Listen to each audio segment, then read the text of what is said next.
Welcome to Season 2 of the Spotlight series, Don't Just Survive, Thrive. Most of us have experienced challenging times in our lives, particularly over the last few months of 2020.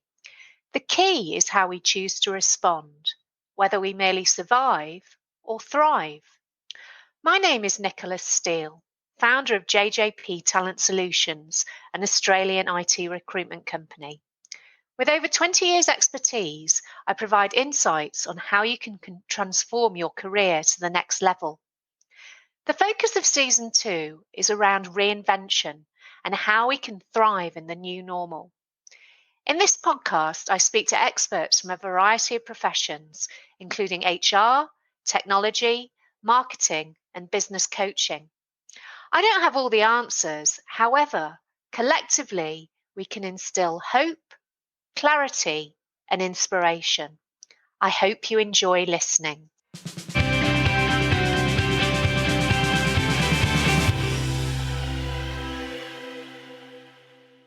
I'm delighted to introduce Anna Chipperfield. Anna is Head of People and Culture at businesDEPOT and founder of Secret Women's Business. Today, we're going to talk about the importance of being part of a tribe and also about reset planning. Anna, thank you for joining me on Season 2, Episode 12 of the Spotlight series, Don't Just Survive, Thrive.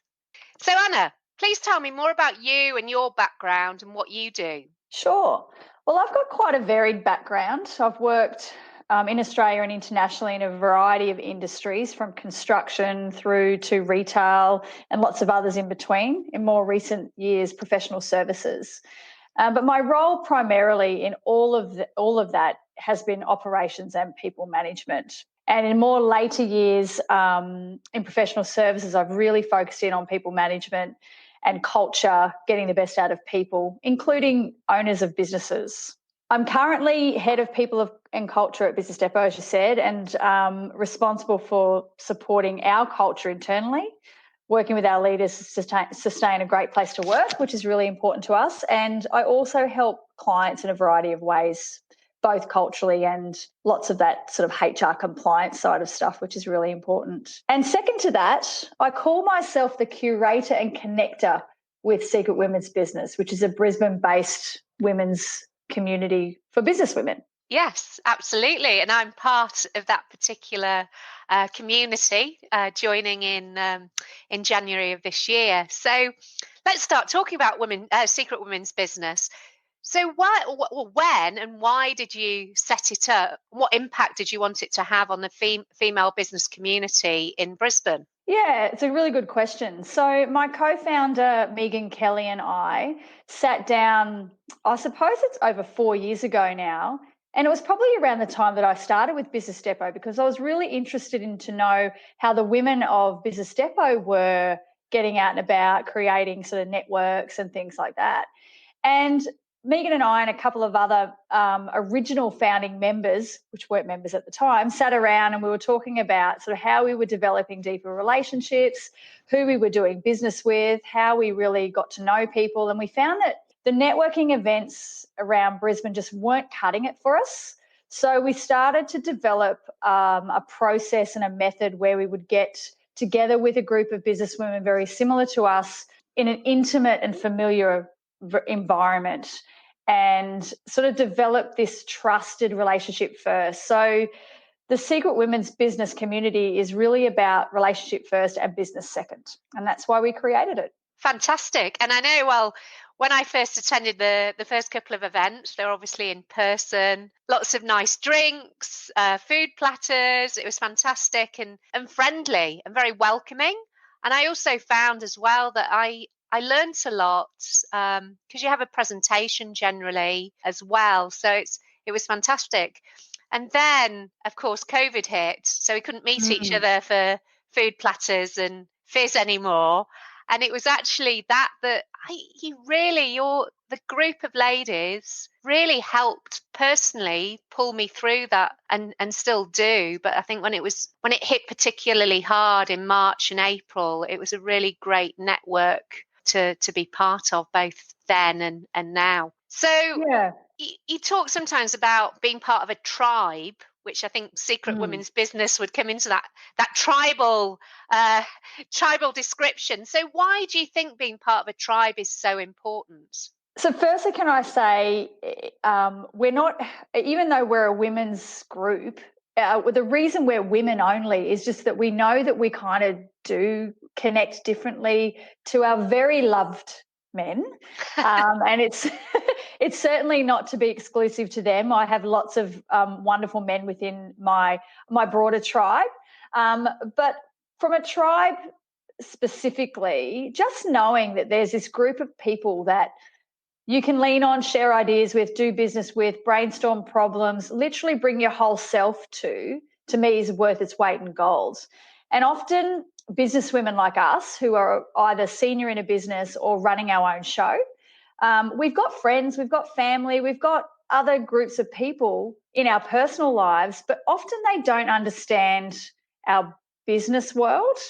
And so when you've got people around you who really do get it, they get the ins and outs. They know what it's like to have employees. They know what it's like to have clients that can be difficult at times, or perhaps we've got issues and problems that we've got to get through. And they also understand the little wins and things like that. That like-mindedness is just so crucial for, I think, a tribe around a business person. So when you have that really deep understanding of someone and that the different levers in their lives, and you understand what it's like to run a business, that connection's just invaluable.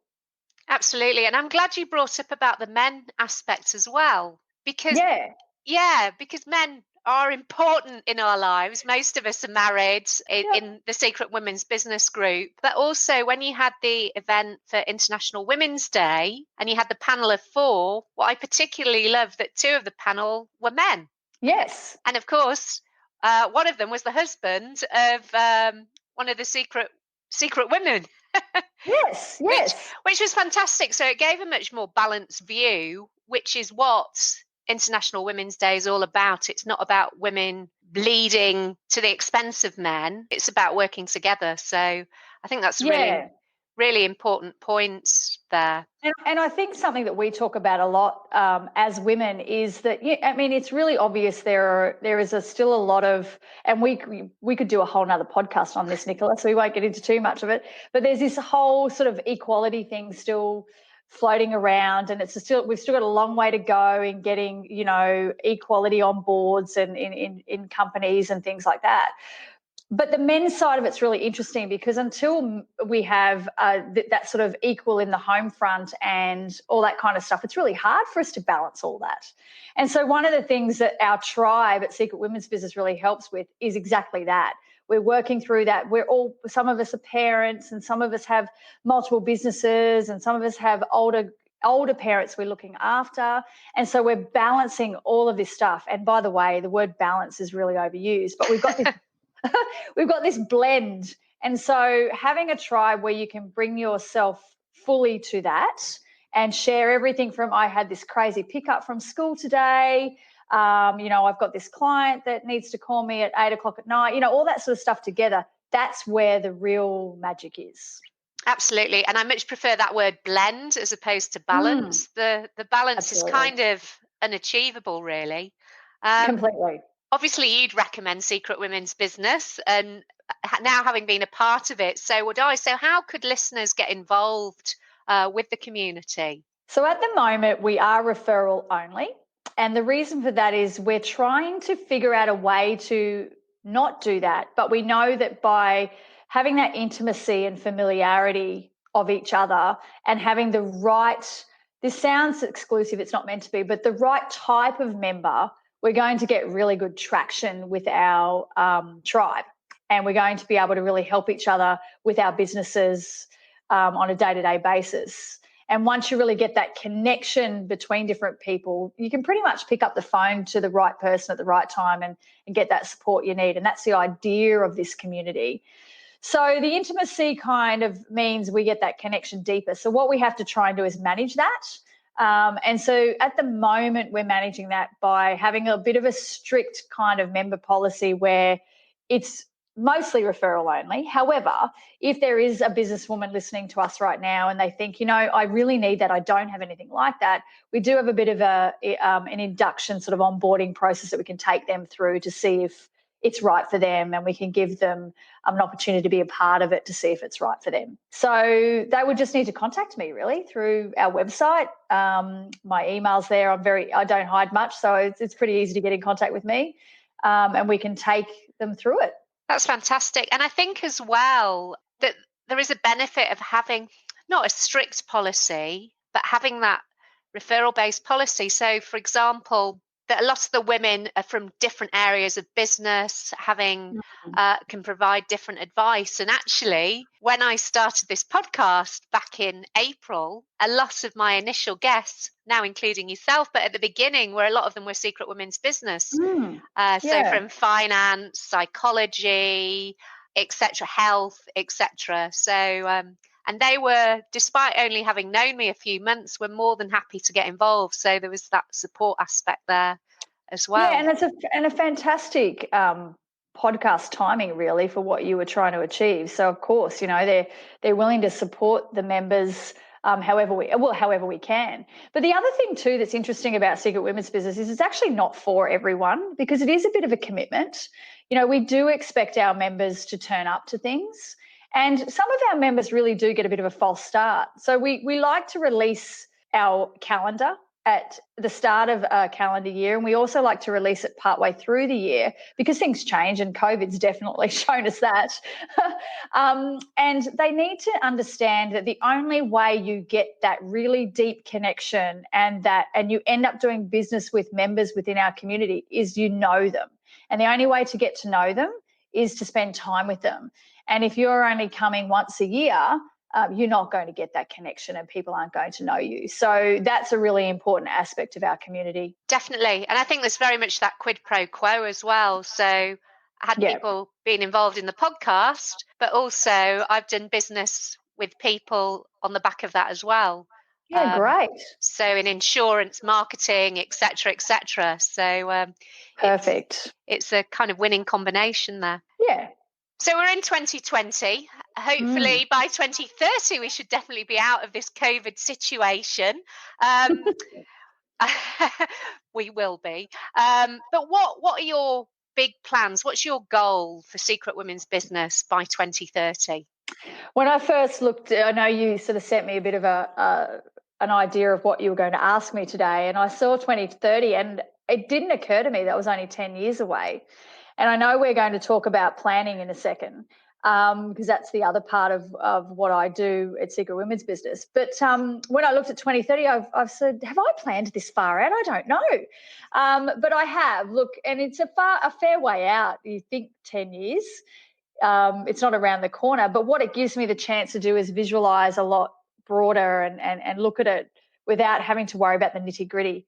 And so I would love to see more of our communities, the Brisbane community, elsewhere. I would say everywhere, who knows, where we are coming together, this group of business women, to support each other around our goals, around our businesses, collaborate, whatever it might be.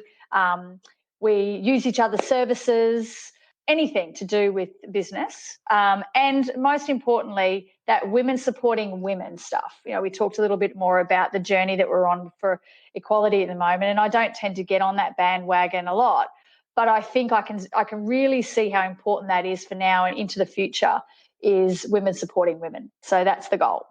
So throughout Australia or on a global scale? Well, who knows? I mean, I'm one of these people that will just take an opportunity as it comes. So we'll just see how it goes. And at the moment, we're focusing on a way that we can reach women throughout Australia. But, if there was someone sitting in the UK and I happen to know them through past lives and they're happy to stay in the cold, I'm happy to talk to them about doing Secret Women's Business. I'll come and visit in the summer. But as we've discovered as well, you don't have to physically be there. We can all be connecting. It's just the time zones really that are the issues there. Yeah, true. And it's really interesting, Nicola, because there's a group of us who can't wait to get back together. And in Queensland, we're very, very lucky at the moment that we we can have some controlled gatherings. And so there's a number of members that are biting at the bit to get back into a premises and sit around with the sparkling wine and some cheese platters, which we're renowned for. But then there's other women that are really, really comfortable with Zoom and happy to do everything via Zoom or via some sort of online platform. So, yeah, it's a real combination. I think I'm probably sit on the fence. bit of both, I reckon. Yeah, absolutely, definitely. And I agree with you as well. Say yes and then work it out along the way. Say yes first and then figure out how you're going to do it. Absolutely. So we were talking 10 years time. Now, when I first met you, Anna, you were talking about the 100-year journey and about planning and accountability. So tell me a little bit more about this concept of the 100-year journey. Sure. So I believe in planning, and I believe in having your sights on the future and what that looks like. So focusing on the future gives you insight into how you'll make decisions now. So it's like a compass, really. And so the 100-year journey or the 100-year plan is really a model that, and I'll tell you sort of where it came from, but it's setting yourself up for your future and living now and through that journey. So it's a concept where you consider what your life looks like if you were to live 100 years or longer. And where this came from was I listened to a podcast. This podcast are everything these days, a few years ago now, where there was a guy, a leadership coach who I think is probably in his 70s now, called Dan O'Sullivan. He's an American guy. And he was talking about living way past 100 years of age. And he believes he's going to live to 150 or something like that. And it was about the fact that should that happen, what would we need to consider in relation to our health and our wealth and our purpose and our social connections, and how differently would we need to plan if we knew we were going to be living so much longer? Because most of us at the moment think, 80. When I ask the question, they go, I might live to 80. And then I'll say, well, what if you were to live longer than that? Like, what if you were to live another 10 years or another 20 years? Have you thought about that? And that's where the 100-year journey came from. And so what I started to do with that, it's kind of morphing a little bit over time now, but as Secret Women's Business, we use it. And I also use it with employees, and I use it with clients, and I use it through coaching people around sort of 5 pillars of a plan: their health and wellness, their lifestyle and those important relationships, so their family, business and career. And often this is where the purpose comes in.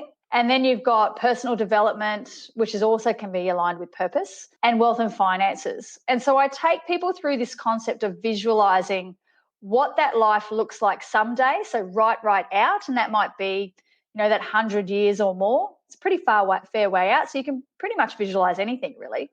But what I notice with a lot of people when they visualize, what is it like when you're 100 years of age or you're 90 years of age, and they say, well, I want to be healthy, I still want to be independent, I want to have enough financials to be comfortable, I don't want to rely on anybody, I spend time with my family now, I have grandchildren, and I'm doing something I enjoy, and it might be travel, or it might be painting, or it might be gardening or whatever. And usually that's the common thing. Then what we try and do is take them backwards right to now. And that's the whole planning concept. To identify what we need to do to achieve that someday, we need to think about now what we might need to change. It might be a health example. It might be a finance goal or something like that to keep you on track, to get you all the way to that euphoric moment at 100 or 150. Without forgetting to enjoy the journey along the way. So we go through a different sort of mapping process depending on the person. They might map out 5 years, they might map out 10 years, they might map out 20 years. And what I find is a really interesting concept when we do this is they put all of their family age groups on this map. And you notice with parents and even people with older family members, where the different milestones might turn out, when the kids leave home, or when you have to stop paying for school fees, and all these kind of things, or when you might have to have some conversations about your elderly parents getting some care or whatever it might be. So it's a really great exercise to give people focus, and it helps people make decisions.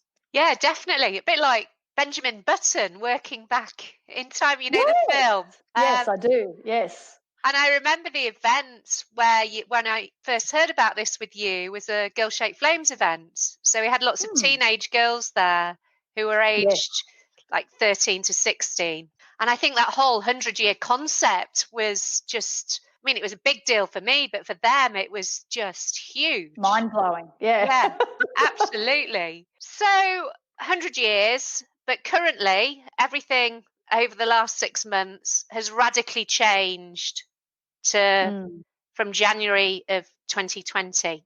So, on Secret Women's Business, for example, as members, we put what we wanted to do in 2020, and it was slow down, take a break, all that kind of thing. Well, we Mm. got it. We did. Yes. But you don't always want what you wished for, do you, sometimes? No. Seriously, everything has radically changed. So, what advice would you give to keep on track with your key goals in the short to Yeah. medium term? Yeah, look, I think it does depend on someone's circumstances, whether they are able to look at this, but a reset and a review, and let yourself off the hook. If you didn't get somewhere, I think it's okay. Sometimes people are in a bit, right now, sometimes people can be in a survival mode right now. So maybe planning and looking forward is really difficult for them, but others could be coming out of it. So maybe planning blocks would be something that we're certainly doing, where it's 6 months at a time, and the longer end goal still there, that 20-year, that sometime goal, that 100 years or whatever. It can still sit there, and it can still be, you still got it in your sights. But I think remaining flexible right now is probably the best way to navigate all of this and what's going on. And I guess actually thinking about the 100-year plan to be 100 but still be fit and independent, Mm. you don't suddenly want to take up smoking, drinking, food, and just sitting on the sofa all the time. Yeah. Or similarly, arguing with your spouse or your children because you're not going to have those healthy relationships, or Yeah. And you spending know all your what? money. Well, that's right. Exactly. And that's the idea, is you need to plan for the future so that your future is in mind all the time. And you know what? We don't know a lot about this COVID disease, and you could debate it till you're blue in the face, but you don't want to get it. It might not be good for your future to get it. So maybe we do follow the medical advice and wear masks where needed and keep social distancing. That's really important for the next 6 months, probably longer. Yeah, definitely.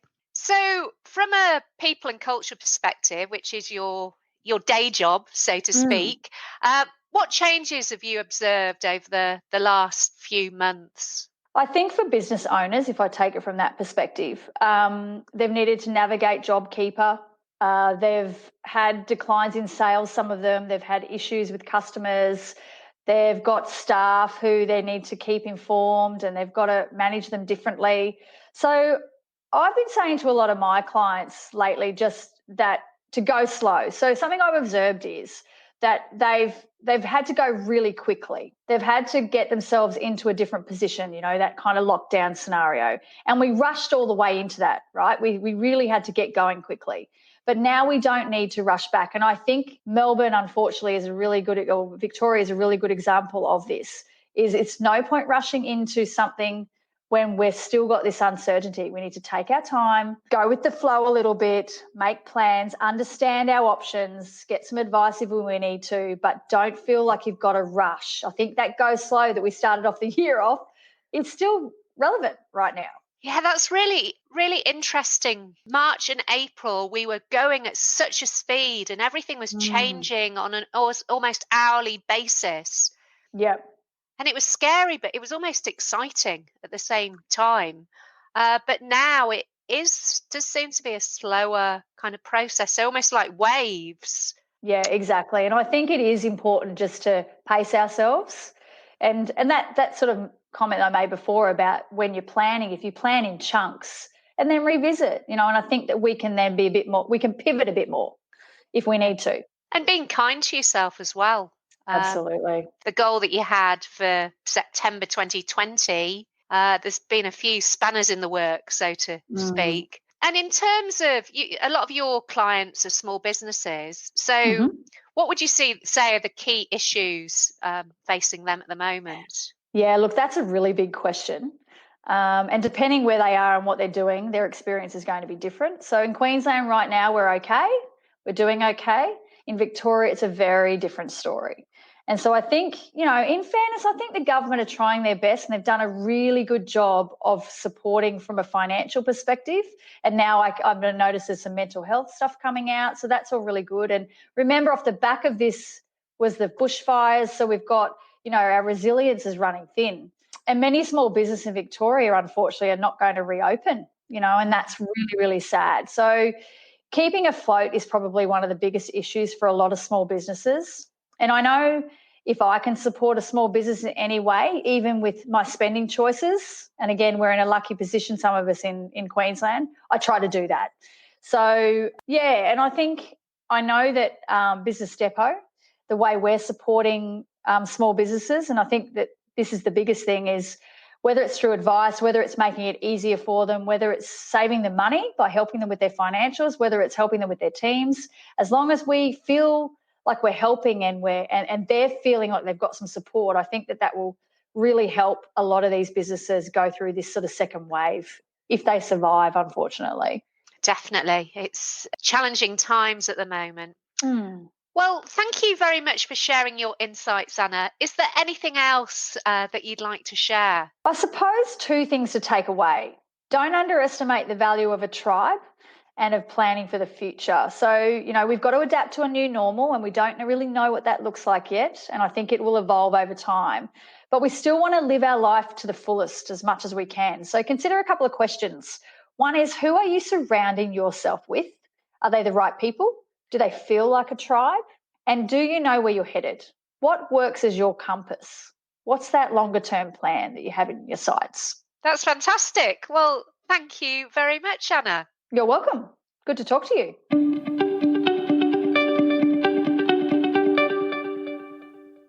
I hope that you enjoyed this episode. Please remember to subscribe, rate, and review. If you're looking for career advice, your next career opportunity, or to grow your tech team, then please call me, Nicola Steele, on 0499 773 546, or go to our website, jjptalent.com.au. The Don't Just Survive, Thrive podcast is part of the Spotlight series, which includes the YouTube channel, Spotlight on Software Development. If you want more insights into the software industry, particularly tech startups, then subscribe to the Spotlight on Software Development YouTube channel. Thank you for listening. Until next time.